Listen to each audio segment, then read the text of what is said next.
Students, बच्चों reduction खत्म करा, ऑक्सीडेशन खत्म करा।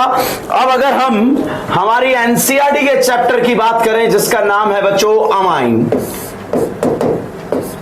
And aniline.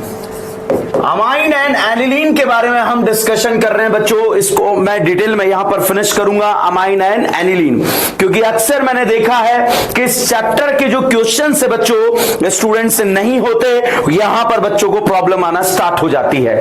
तो आपको इस तरह का कोई भी प्रॉब्लम ना आए, इसीलिए जो है इस चैप्टर को हम डिस्कस कर रहे हैं। इसका नाम है अमाइन एंड एनिलीन। एनिलीन क्या है? जब एरोमेटिक रिंग से डायरेक्टली NH2 ग्रुप अटैच होता है बच्चों, तो इसे हम एनिलीन बोलते हैं। और जब एरोमेटिक रिंग से डायरेक्टली NH2 ग्रुप अटैच हुआ, इसे हमने नाम दिया एनिलीन। एनिलीन का इस रिंग पर बच्चों कौन सा इफेक्ट लगता है? प्लस M इफेक्ट लगता है। और ये कहां कहां लगता है? ये ऑर्थो पैरा पर लगता है बच्चों। अगर इसकी हम बात करें तो इसको दो तरह से डिस्कस हम करते हैं, एक तो केमिकल प्रॉपर्टीज और दूसरा मेथड ऑफ प्रिपरेशन, मतलब इसे बनाने के मेथड, और नेक्स्ट है ये किन किन से रिएक्ट करता है। तो केमिकल प्रॉपर्टीज में हम क्या डिस्कस करते हैं? केमिकल प्रॉपर्टीज में हम डिस्कस करते हैं कि एनिलीन जो है किन किन के साथ रिएक्शन देता है, उसके बारे में यहां पर डिस्कशन किया जाता है। तो पहला रिएक्शन बच्चों ये देता है, इसका नाम आता है ESR, electrophilic substitution reaction. In detail जब मैंने आपको टॉपिक पढ़ाया था इलेक्ट्रोफिलिक सब्स्टिट्यूशन रिएक्शन, वहां पर मैंने पूरा फिनिश करा दिया ESR रिएक्शन। दूसरा बच्चों यहां पर डिस्कस किया जाता है और वो है कपलिंग रिएक्शन। बच्चों ESR रिएक्शन में ही मैंने आपको कपलिंग रिएक्शन पढ़ाया था, कपल बनाना सिखाया था। वहां पर इनकी जिंदगी रंगीन हो गई थी और वो रंगीन जिंदगी भी मैंने आपको बता दी थी। और थर्ड आता है बच्चों NSR इन BDC, बेंजीन डाइएजोनियम क्लोराइड में जो है BDC में जो है आपको NSR कराना होगा। तो कैसे NSR कराना होगा, चलिए डिस्कस करते हैं बच्चों। यहां पर दिया है N2Cl। N2Cl इसका नाम होता है benzene diazonium chloride. Benzene diazonium chloride में बच्चों जो N2 होता है, ये गैसेस फेस का बहुत ही प्यारा लीविंग ग्रुप होता है। अगर इसे आप जो है वाटर के साथ ट्रीट कर दें या वाटर के साथ हीट कर दें, तो यहां से N2 निकल जाता है और फाइनली प्रोडक्ट यहां पर बच्चों फिनॉल बन जाता है। मतलब N2 का हटना और OH का जुड़ना, यहां पर N2 as a leaving group निकला और वाटर एज अ न्यूक्लियोफाइल यहां पर आकर जुड़ गया। ठीक है। इसी रिएक्शन में अगर आपने कॉपर HBr यूज कर लिया या फिर आपने कॉपर HCl यूज कर लिया, तो बच्चों यहां से जो है N2 हटकर Br लग जाएगा। यहां पर अगर हम बात करें N2 हटकर Cl लग जाएगा। दोनों रिएक्शन का नाम होता है बच्चों गेटरमान रिएक्शन, मतलब ये गेटरमान रिएक्शन भी शो करता है।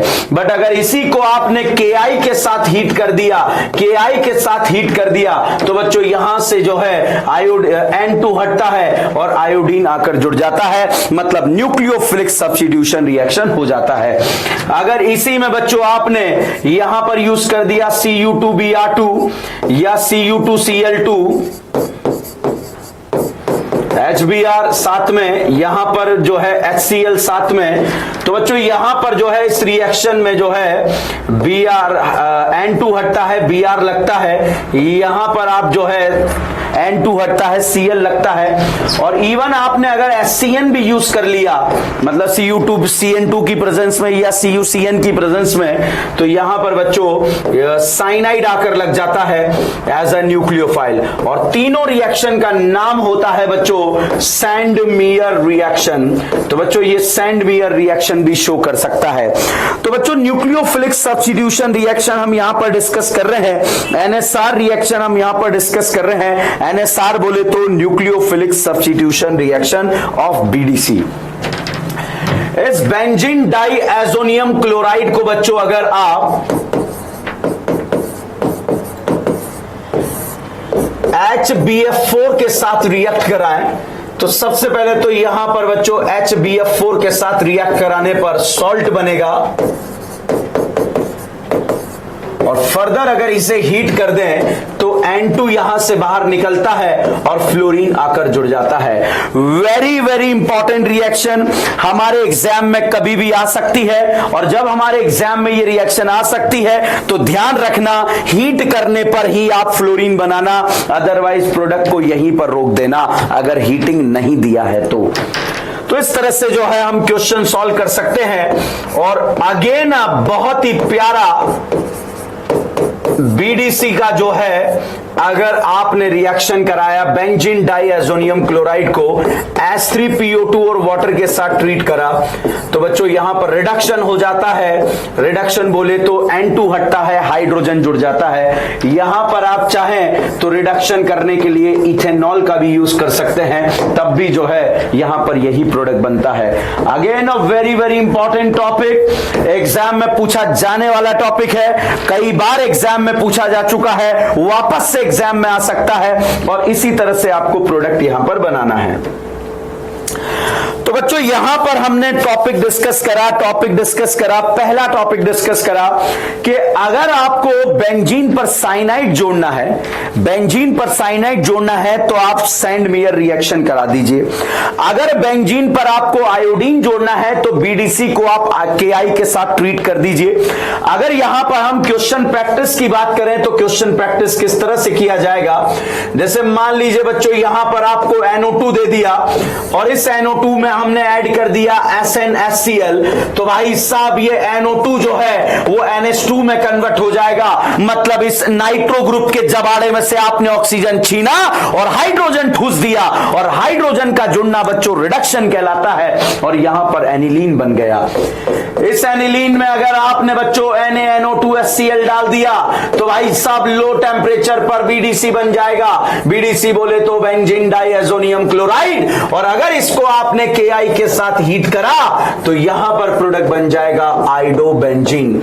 बच्चों इस तरह के क्वेश्चन आपको देखने को मिलेंगे, ऐसे क्वेश्चन हमें आने चाहिए। अगर ये क्वेश्चन नहीं आते तो बहुत बड़ी प्रॉब्लम में, मुसीबत में आप फंस सकते हैं। जैसे एक और क्वेश्चन के बारे में चर्चा करें, NO2 यहां पर दिया, नाइट्रोबेंजीन दिया है, अगर इस नाइट्रोबेंजीन में आपने FeHCl डाल दिया तब भी बच्चों ये NH2 में कन्वर्ट होगा, मतलब इसका डाइएजोटाइजेशन नहीं, मतलब रिडक्शन होगा। जबाड़े से ऑक्सीजन छीना, हाइड्रोजन ठूस दिया, हाइड्रोजन का जुड़ना रिडक्शन कहलाता है, और इसमें हमने NaNO2HCl डाला तो डाइएजोटाइजेशन बच्चों यहां पर करा दिया, और डाइएजोटाइजेशन जब लो टेम्परेचर पे कराया तो इस तरह से बीडीसी बना। बीडीसी बोले तो बेंजीन डाइएजोनियम क्लोराइड, और बेंजीन डाइएजोनियम क्लोराइड का रिएक्शन अगर आपने बच्चों Cu2CN2 के साथ, HCN के साथ, या फिर बच्चों आपने CuCN HCN यूज कर लिया तो यहां पर N2 हटेगा और CN यहां पर जुड़ेगा। CN को बोलते हैं बच्चों साइनाइड। साइनाइड यहां पर एज अ प्रोडक्ट बना, और यहां पर अगर इस साइनाइड को हम आगे बढ़ा के ले चले, साइनाइड का अगर आपने हाइड्रोलिसिस कर दिया बच्चों तो करीना एसिड में कन्वर्ट हो जाएगी, यहां पर एसिड का फॉर्मेशन हो गया। और अगर इस एसिड को आपने अमोनिया के साथ रिएक्ट करा तो अमोनिया एक तरह का बेस है, और बेस को एसिड पसंद है, तो एसिड ने किसे देखा, बेस को, बेस ने किसे देखा, एसिड को। आंखों ही आंखों में क्या हो गया, एसिड बेस हो गया, और एसिड बेस होने के बाद भाई साहब यहां पर सॉल्ट बन गया, और जैसे ही सॉल्ट बना, इस सॉल्ट को अगर आप हीट कर दें तो यहां पर बच्चों बन जाता है अमाइड, और ये अमाइड एज अ प्रोडक्ट यहां पर बन गया। तो बच्चों इस तरह से जो है इस चैप्टर को हम आगे बढ़ा सकते हैं, इससे रिलेटेड रिएक्शंस को जो है यहां पर सॉल्व कर सकते हैं। Very very important, very very important, आपसे एग्जाम में इस तरह के क्वेश्चन पूछे जा सकते हैं, इसीलिए हमें आना चाहिए। ध्यान रखना, अमोनिया एसिड के साथ रिएक्ट करके पहले सॉल्ट ही बनाएगा, अगर उस सॉल्ट को आपने हीट कर दिया देन जाकर यहां पर अमाइड का फॉर्मेशन होगा। तो बच्चों इस तरह से आप यहां पर क्वेश्चन कर सकते हैं। कुछ और क्वेश्चन में यहां पर आपको कराना चाहूंगा। जैसे CH3 यहां पर दे दिया, आइडोफॉर्म है, आइडोफॉर्म को Ag के साथ हीट कर दिया तो C ट्रिपल बॉन्ड CH यहां पर बनेगा, एसिटाइलिन बन गया। एसिटाइलिन को बच्चों अगर रेड हॉट आयरन ट्यूब में आपने डाल दिया तो ऑर्गेनिक केमिस्ट्री की मां बन गई, इसे बोलते हैं मम्मा बेंजीन। और इस मम्मा बेंजीन को अगर आपने ट्रीट करा दिया HNO3 and H2SO4 के साथ तो भाई साहब ESR रिएक्शन होगा। ESR बोले तो नाइट्रेशन रिएक्शन होगा, बनने वाला प्रोडक्ट नाइट्रोबेंजीन बनेगा। और अगर इस नाइट्रोबेंजीन में आपने डाल दिया SNHCl डाल दिया तो SNHCl डालने के बाद बच्चों यहां पर एनिलीन बनेगा।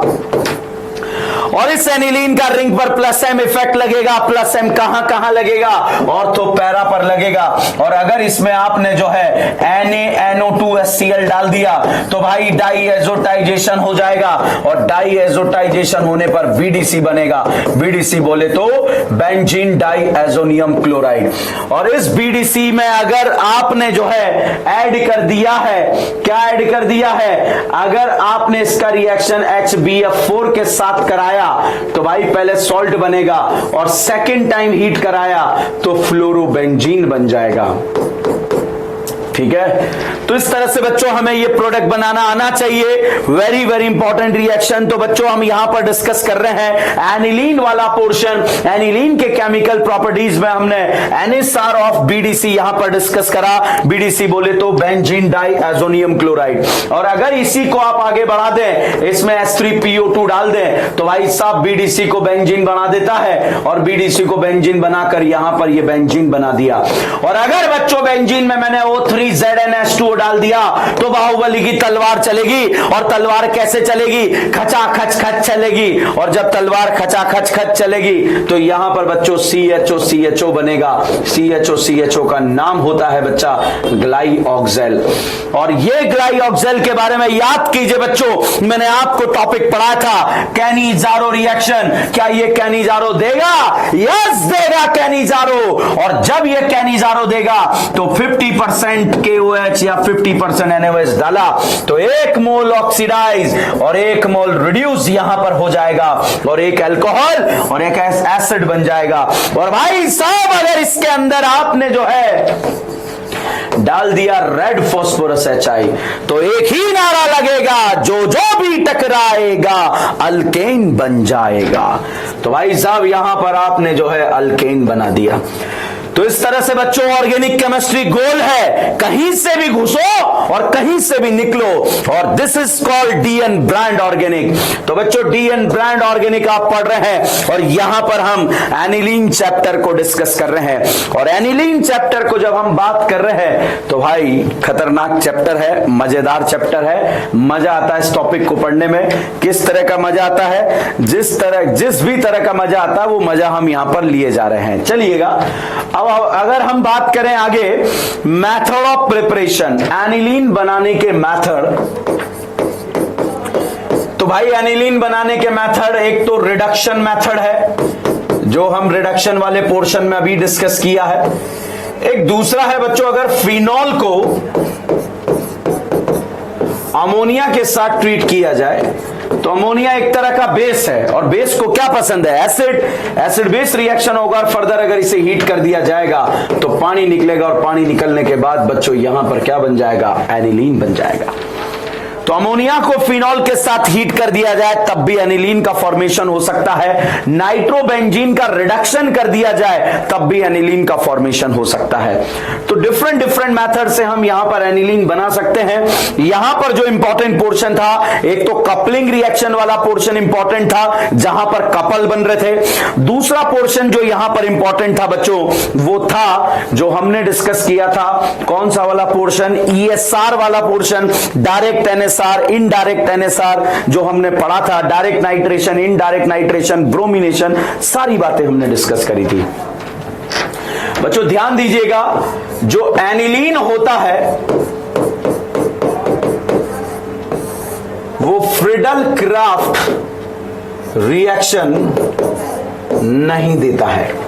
एनिलीन फ्रीडल क्राफ्ट रिएक्शन नहीं देता। अब आपके मन में ख्याल आ रहा होगा, सर ये तो इतना प्यारा ESR देने वाला ग्रुप है, ये फ्रीडल क्राफ्ट क्यों नहीं दे सकता? इसीलिए नहीं दे सकता बच्चों, क्योंकि एनिलीन में आप फ्रीडल क्राफ्ट कराने के लिए जैसे ही अल्काइल हैलाइड और AlCl3 का यूज करोगे, एल्यूमिनियम के पास वेकेंट ऑर्बिटल है और नाना पाटेगर के पास लल्ला लोन पेयर है, ये बेस की तरह एक्ट करेगा, ये एसिड की तरह एक्ट करेगा। एसिड बेस रिएक्शन यहां पर फास्ट हो जाएगी और जैसे ही एसिड बेस रिएक्शन फास्ट होगी, यहां पर इस तरह का कॉम्प्लेक्स बन जाएगा। और याद कीजिए, जब मैंने कैरेक्टरिस्टिक्स ऑफ ESR लिखाया था, वहां पर ऐसा फोटो बनाया था कि ये ESR रिएक्शन शो नहीं करता है। ठीक है बच्चों। नेक्स्ट बच्चों, यहां पर हम बात करते हैं अब बच्चों अमाइन वाले पोर्शन की। भैया अल्काइल ग्रुप से जब डायरेक्टली नाना पाटेगर जुड़ता है तो इसे अमाइन बोला जाता है। जब नाना पाटेगर से डायरेक्टली एक R ग्रुप जुड़ेगा तो उसे प्राइमरी अमाइन बोलेंगे, और अगर इस नाना पाटेगर से डायरेक्टली 2 R ग्रुप जुड़ गए तो सेकेंडरी अमाइन, और अगर इस नाना पाटेगर से डायरेक्टली 3 R ग्रुप जुड़ गए तो tertiary amine. This one is primary amine and this one is secondary amine. एक प्राइमरी अमाइन है, एक सेकेंडरी अमाइन है और एक टर्शरी अमाइन है। भाई साहब तीनों अमाइन में आप चेक कीजिएगा, इस नाना पर 2 हाइड्रोजन, इस पर 1 हाइड्रोजन, इस पर 0 हाइड्रोजन, और जैसे ही हाइड्रोजन चेंज हुआ बच्चों, फंक्शनल ग्रुप चेंज हो गया। मतलब primary, secondary and tertiary amine consider as a different functional group. ऐसा क्यों? क्योंकि जैसे मान लीजिए कोई रिएक्शन आपने कराई और उसका प्रोडक्ट इससे कुछ बना, तो जरूरी नहीं है उसी से यही प्रोडक्ट बना है और यही प्रोडक्ट बना है। मतलब रिएक्शन के प्रोडक्ट डिफरेंट मिलने लगे, या रिएक्शन से जो है डिफरेंट टाइप के रिएक्शंस होने लगे। कोई रिएक्शन दे रहा है, कोई रिएक्शन नहीं दे रहा है, मतलब केमिकल प्रॉपर्टीज यहां पर डिफर कर गया। और अगर केमिकल प्रॉपर्टीज डिफर करता है बच्चों, तो उसे डिफरेंट फंक्शनल ग्रुप में कंसीडर करेंगे। तो यहां पर सबसे पहले केमिकल प्रॉपर्टीज में इंपॉर्टेंट रिएक्शन डिस्कस करने जा रहे हैं, जिसका नाम है डाईएजोटाइजेशन। बच्चों डाईएजोटाइजेशन रिएक्शन हमने पहले डिस्कस नहीं करी थी, पहले हम NaNO2HCl को याद रख रहे थे। तो बच्चों NaNO2HCl कितना खतरनाक रिएजेंट है इस चैप्टर के पॉइंट ऑफ व्यू से अगर आप देखेंगे, तो इस चैप्टर के exercise number 2 previous year 10 years के क्वेश्चन आप देखिए, NaNO2HCl भरा हुआ है। एग्जाम में हो सकता है NaNO2HCl लिखा हो या फिर HNO2 लिखा हो। तो बच्चों पहले मैं NaNO2 को अच्छे से एक्सप्लेन करता हूं ताकि ये आ जाए तो आपको डाउट नहीं होना चाहिए। NaNO2 का फोटो भाई साहब ऐसा होता है। HCl मतलब H+ है, ये बेस है, तो यहां पर बच्चों HNO2 और साथ में NaCl बन जाता है। सॉल्यूशन मिक्सचर में H+ आयन प्रोड्यूस होगा, और H+ आयन अगर ये लल्ला लोन पेयर खा जाए तो भाई साहब पानी यहां से निकलेगा, और पानी निकलने के बाद यहां से नाइट्रोसोनियम आयन बनता है।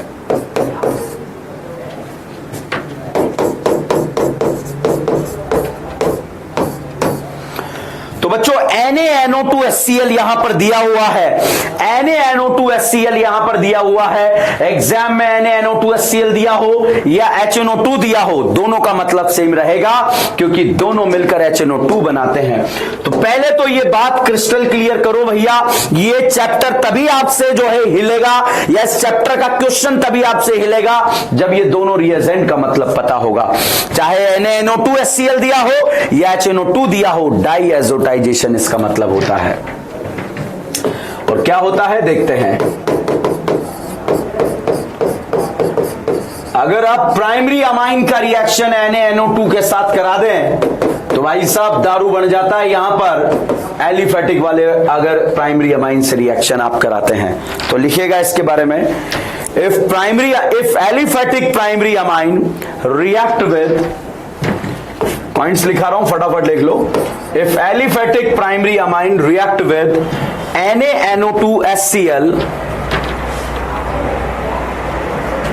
then it lead to the formation of alcohol it lead to the formation of alcohol. ठीक है, नेक्स्ट लिखें primary secondary and tertiary amine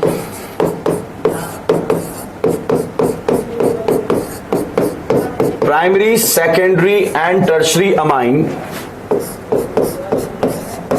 can be differentiated by primary secondary and tertiary amine can be differentiated by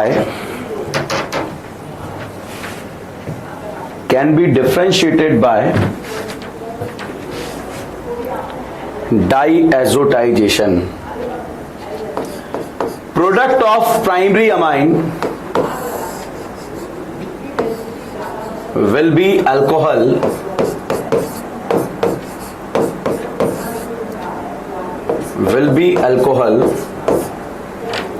and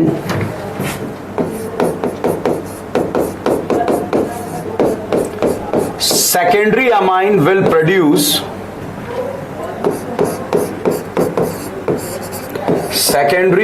will produce oily yellow liquid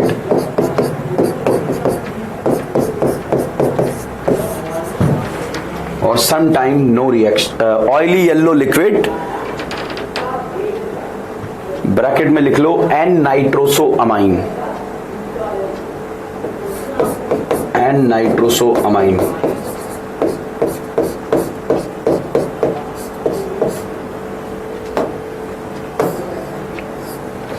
next लिखे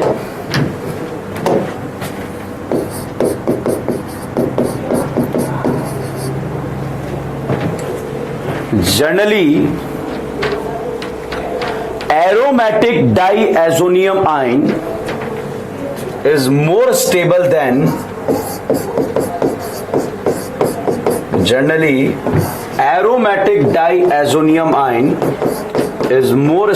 than aliphatic diazonium ion. लिखा aromatic diazonium ion is more stable than aliphatic diazonium ion. Next लिखे बच्चों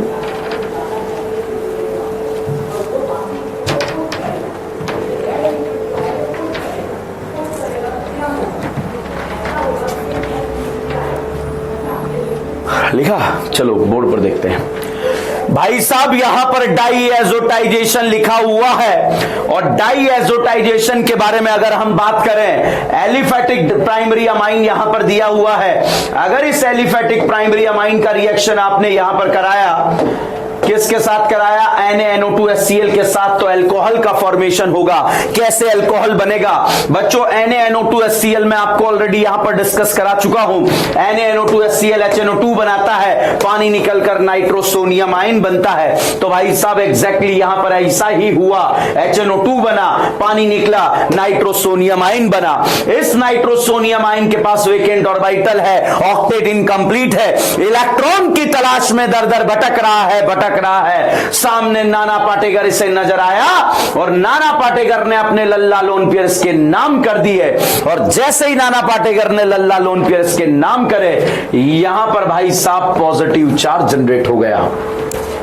और जब यहां पर positive charge generate हो गया, नाना पर पॉजिटिव चार्ज अनस्टेबल था, मगर जैसे उसने अपने अगल बगल में देखा कि दो दो भिकमंगे हैं, दो दो हाइड्रोजन है, उससे इलेक्ट्रॉन छीने जा सकते हैं, तो ये खुश हो गया और दोनों तरफ से इलेक्ट्रॉन छीन कर बच्चों यहां से पानी निकल जाता है. और जैसे ही यहां से पानी निकलता है, यहां पर बनता है डाईएजोनियम आयन. बच्चों this is the aliphatic diazonium ion. This is highly unstable और हाईली अनस्टेबल होने की वजह से बच्चों यहां से भाई साहब N2 बाहर निकल जाता है और कार्बोकेटाइन बन जाता है. मान लीजिए बच्चों ये एनिलीन होता, मतलब यहां बेंजीन होता, यहां बेंजीन होता, यहां बेंजीन होता, और जब यहां पर बेंजीन होता तो ये बेंजीन इस पाई बॉन्ड के साथ रेजोनेंस करता, मतलब बाहर वाला अंदर के साथ रेजोनेंस करता. तो aromatic diazonium ion is more stable than aliphatic diazonium ion. अगर लास्ट 10 ईयर्स के पेपर को आप देखेंगे तो ऐसे क्वेश्चन आए हुए हैं कि एलिफेटिक डाइएज़ोनियमाइन ज्यादा स्टेबल है या एरोमेटिक डाइएज़ोनियमाइन, या चारों ऑप्शन में से सर्च करके बताइए कि कौन सा डाइएज़ोनियमाइन ज्यादा स्टेबल होगा। तो भैया आपको इतना सा ध्यान रखना है कि जिसमें रेजोनेंस हो रहा होगा एलिफेटिक डाइएज़ोनियमाइन से ज्यादा एरोमेटिक डाइएज़ोनियमाइन स्टेबल है, बिकॉज रेजोनेंस स्टेबल है। और भाई ये जो कार्बोकेटाइन यहां पर बना है, अगर इस कार्बोकेटाइन को पानी पिला दिया जाए तो यहां पर आपको खुशबू आएगी, और वो खुशबू किसकी होगी? अल्कोहल की होगी, दारू की होगी। ठीक है, तो प्राइमरी अमाइन का प्रोडक्ट यहां पर अल्कोहल बनता है। अगर यही प्रोडक्ट सेकेंडरी अमाइन होता तो बच्चों यहां पर एक और आर ग्रुप होता तो पानी नहीं निकलता, रिएक्शन यहीं रुक जाती और वो ऑयली येलो लिक्विड होता, और ऑयली येलो लिक्विड जब बन जाएगा तो सेकेंडरी अमाइन होगा। टर्शरी अमाइन कॉम्प्लेक्स पे रुक जाता है या नो रिएक्शन हो जाए तो आप मान लेना वो टर्शरी अमाइन है। तो जैसे बच्चों मैंने आपको लिखा है, primary, secondary and tertiary amine can be differentiated by diazotization. Amine के सामने भाई साहब HNO2 आ गया, घबराने का नहीं, चाहे NaNO2 लिखा हो या HNO2 लिखा हो, दोनों का मतलब सेम रहेगा। और प्राइमरी अमाइन में भाई खुशबू आएगी, किसकी खुशबू आएगी? दारू की। अगर दारू बन गया तो वो कौन सा अमाइन था? प्राइमरी अमाइन है। यहां पर भाई साहब एग्जाम में दे दिया गया आपको RNHCH2 R दे दिया गया, और यहां पर HNO2 लिखा गया, तो नाइट्रोसोनियम आइन जैसे ही अटैक करेगा बच्चा, अटैक करेगा तो यहीं पर रिएक्शन रुक जाएगा, और जब यहीं पर रिएक्शन रुकेगा तो यहीं पर भाई साहब रिएक्शन कौन सी रिएक्शन में रुकेगा? एन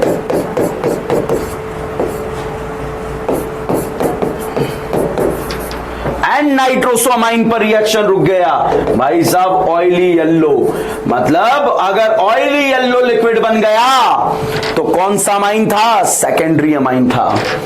टर्शरी अमाइन RNR भाई साहब, टर्शरी अमाइन अगर इसका डाइएज़ोटाइजेशन आपने करा दिया तो डाइएज़ोटाइजेशन आपने कराया तो रिएक्शन यहीं रुक जाएगी। तो रिएक्शन ना हो या फिर कोई सॉल्ट बन जाए तो आप समझ जाना वो कौन सा अमाइन है? Tertiary amine.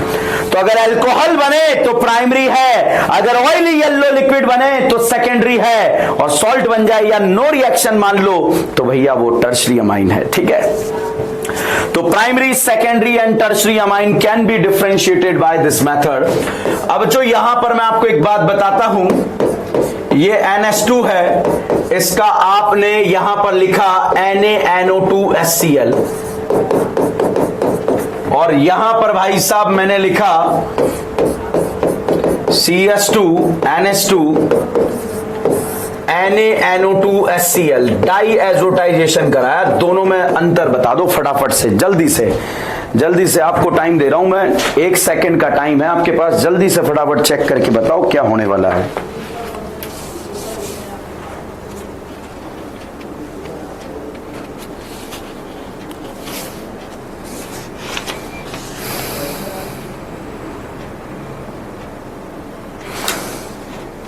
हो गया या नहीं हुआ?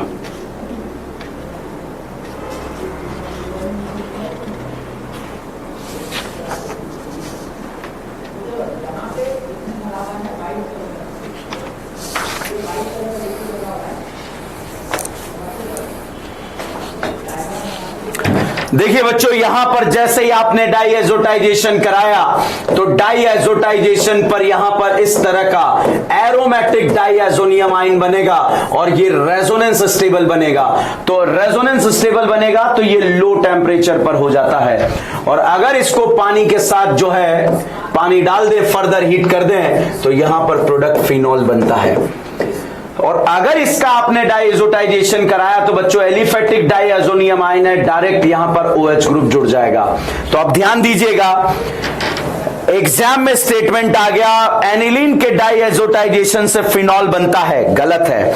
लो टेम्परेचर पर BDC बनता है, हाई टेम्परेचर पर फिनॉल बनता है। एलिफेटिक प्राइमरी अमाइन के डाईएजोटाइजेशन से अल्कोहल बनता है, बिल्कुल सही है, क्योंकि डाईएजोटाइजेशन में बीडीसी अगर यहां पर डाईएजोनियमाइन बना है तो अनस्टेबल होता है, इसलिए वो बनता ही नहीं है। तो दोनों टेम्परेचर डिपेंडेंट है, ध्यान रखना, इसके लिए टेम्परेचर मेंशन होना जरूरी है, ठीक है।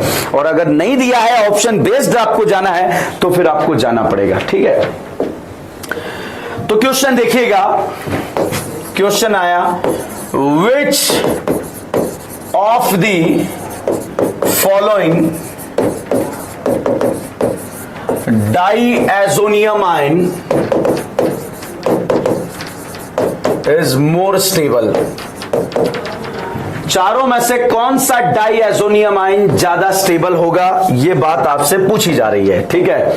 तो पहला ऑप्शन देखिएगा बच्चों, CH3 CH2 N2Cl ऐसे दे दिया गया। B option C6H5 CH2 N2Cl। Next C option दे दिया गया, C6H5 N2Cl, ये दे दिया गया। नेक्स्ट ऑप्शन बच्चों ऑल दे दिया गया।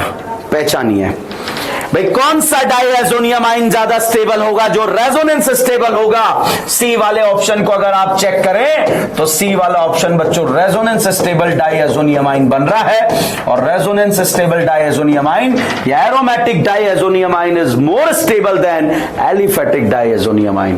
तो आंसर विल बी सी। तो यहां पर क्वेश्चन क्या आएगा, क्वेश्चन पूछा जाएगा कि प्राइमरी अमाइन का डाईएजोटाइजेशन कराया तो प्रोडक्ट क्या बनेगा। क्वेश्चन दूसरा पूछा जा सकता है, सेकेंडरी अमाइन का डाईएजोटाइजेशन कराया तो प्रोडक्ट क्या बनेगा।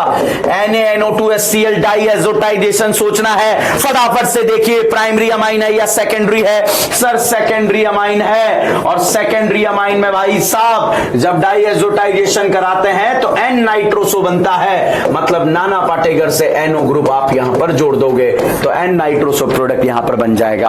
और अगर ये सिर्फ प्राइमरी अमाइन होता तो लो टेम्परेचर पर बीडीसी होता, हाई टेम्परेचर पर देखिएगा कैसे।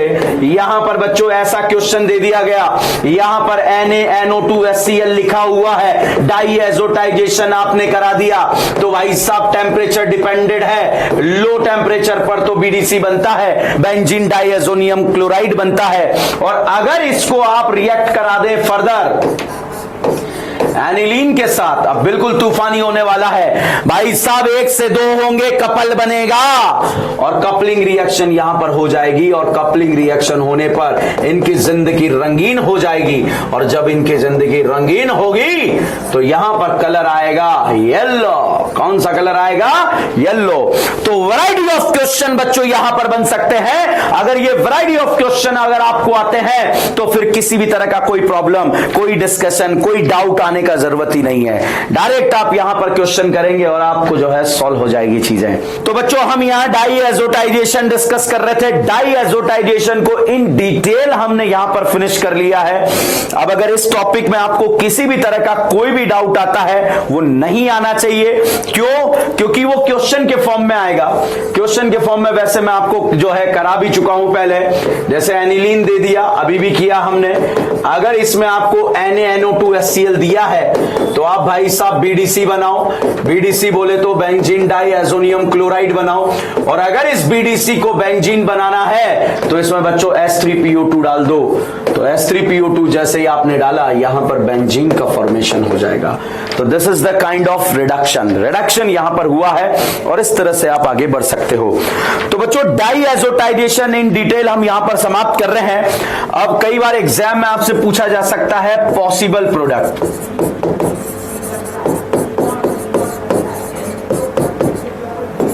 तो पॉसिबल प्रोडक्ट क्या है, जैसे ही आपने प्राइमरी अमाइन का डाईएजोटाइजेशन किया बच्चा NaNO2HCl के साथ, तो यहां बीडीसी तो बनता नहीं है, डायरेक्ट कैटाइन बनता है। और इस कैटाइन को अगर आपने पानी पिला दिया, इस कैटाइन को अगर आपने पानी पिला दिया तो आपको यहां पर दारू का खुशबू आता है, मतलब अल्कोहल बन जाता है। तो इस यहां पर कार्बोकैटाइन बना, क्योंकि एलिफेटिक था, एलिफेटिक अनस्टेबल होता है डायजोनियम आयन, तो N2 निकल जाता है और कैटाइन बनता है। अगर बच्चों इस कैटाइन पर हाइपर कॉन्जुगेशन हो जाए तो हाइपर कॉन्जुगेशन होने पर डबल बॉन्ड का फॉर्मेशन हो सकता है। और अगर ये Cl- जो सॉल्यूशन मिक्सचर में है उससे इलेक्ट्रॉन यहां पर दे दिए जाएं तो इथाइल क्लोराइड बन सकता है। और सॉल्यूशन में बच्चों ONO- यहां पर प्रेजेंट होता है, इसने इलेक्ट्रॉन अगर यहां पर दे दिए तो ऐसा भी प्रोडक्ट यहां पर बन सकता है। तो पॉसिबल प्रोडक्ट यहां पर ये बन सकते हैं, मगर मेजर प्रोडक्ट यही बनेगा। और एग्जाम में बच्चों हमें मेजर लगाना है, ना कि माइनर प्रोडक्ट लगाना है।